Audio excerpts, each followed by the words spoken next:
Olá pessoal, sejam todos bem-vindos a mais um vídeo do canal e hoje na aula nós iremos explicar questões relacionadas ao concurso do CRM, questões de matemática e raciocínio lógico. Essas questões foram aplicadas no último concurso aplicado pela banca Quadrix e nós iremos iniciar com essa questão que trata de conjuntos numéricos. E ela trata especificamente da questão de relações de pertinência, inclusão e igualdade entre conjuntos, ok? Então a gente tem inicialmente conjunto dos números naturais e conjunto dos números inteiros. A gente sabe que o conjunto dos números naturais está contido no conjunto dos números inteiros. Por quê? Porque todos os números pertencentes ao conjunto dos números naturais também pertencem ao conjunto dos números inteiros. E nem todos os números que pertencem aos números inteiros vão pertencer aos naturais. Então, a gente representa os números naturais da seguinte forma: naturais, conjunto é igual. Aí a gente tem somente números positivos. E assim por diante. Já o conjunto dos números inteiros, ele é composto pelos números negativos, infinitamente,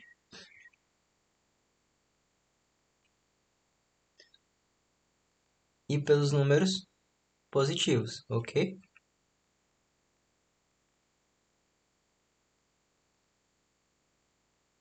E assim por diante. Existem infinitos números positivos e infinitos números negativos.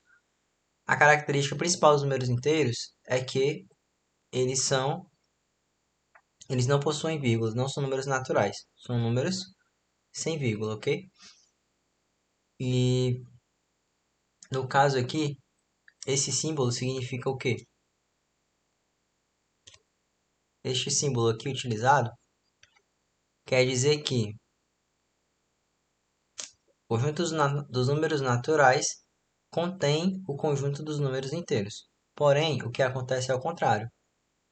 No caso, é o conjunto dos números inteiros que contém o conjunto dos números naturais, pois todos os números naturais pertencem aos números inteiros. Então, essa alternativa A, ela está incorreta. A alternativa B, ela diz o seguinte: π existe nos reais. Esse símbolo aqui de existe não trata de relação de pertinência. Ele já está tratando aqui de outros assuntos. Esse símbolo ele quer dizer o quê? Ele quer dizer que existe pelo menos um valor, ou existe um único valor, que pertence a um determinado conjunto, a uma determinada situação. Então, esse símbolo aqui de existe, ele não faz parte da relação de continência. Ele veio aqui somente para tentar o, confundir o concurseiro, ok? Porque, de certa forma, a gente tem que π pertence ao conjunto dos números reais. Isso aqui está ok. Quando a gente utiliza esse símbolo contrário, que significa existe, ele não tem a ver com as relações de pertinência, ok? O símbolo correto seria este aqui. Vamos para a letra C. Os números reais estão contidos nos números inteiros. Se eu afirmar isso, que os números reais estão contidos nos números inteiros, eu quero dizer o quê? Que todos os números reais pertencem ao conjunto dos números inteiros. E isso está errado. Por quê? Porque nós temos números. Porque no caso é o conjunto dos números reais que contém os números inteiros. E o contrário não pode acontecer. Porque a gente tem a seguinte relação: a gente tem aqui um círculo. O menor desses círculos é representado pelo conjunto dos números naturais. Em seguida, a gente tem um outro conjunto que envolve o conjunto dos números naturais. é o conjunto dos números inteiros. E os inteiros, eles estão contidos juntamente com os naturais dentro do conjunto dos números racionais, ok? E a gente tem outro conjunto que vai envolver, que no caso são os irracionais. Vou apresentar por outra cor aqui, por essa outra cor mais clara, que ela vem por fora. Ou seja, ela representa os irracionais, um outro conjunto. E eles não estão envolvendo os racionais, os inteiros, nem os naturais. Eles são um conjunto isolado, ok? E envolvendo todos esses outros conjuntos, a gente tem o conjunto dos números reais, que vai envolver tanto os números naturais, inteiros, racionais e irracionais em um único conjunto, ok? Então, no caso, essa afirmativa está errada porque ele diz que os números reais estão contidos nos números inteiros. E o que acontece é o contrário. Os números inteiros aqui estão contidos nos números reais, ok? Letra D.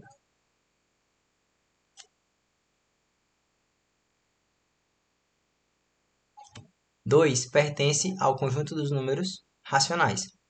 Bom, todo número racional é representado através de uma fração, em que essa fração eu tenho um A sobre B, porém, o B tem que ser diferente de zero, porque a gente não pode dividir números por zero.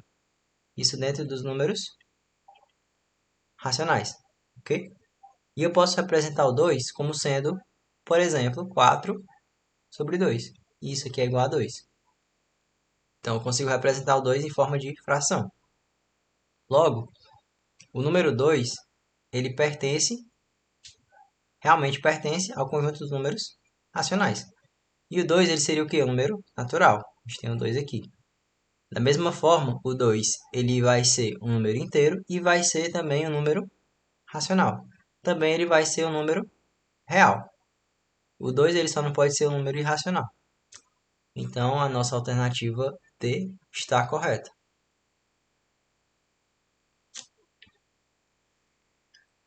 E por último, a gente tem o seguinte. 11 elevado a 43 não pertence aos números naturais.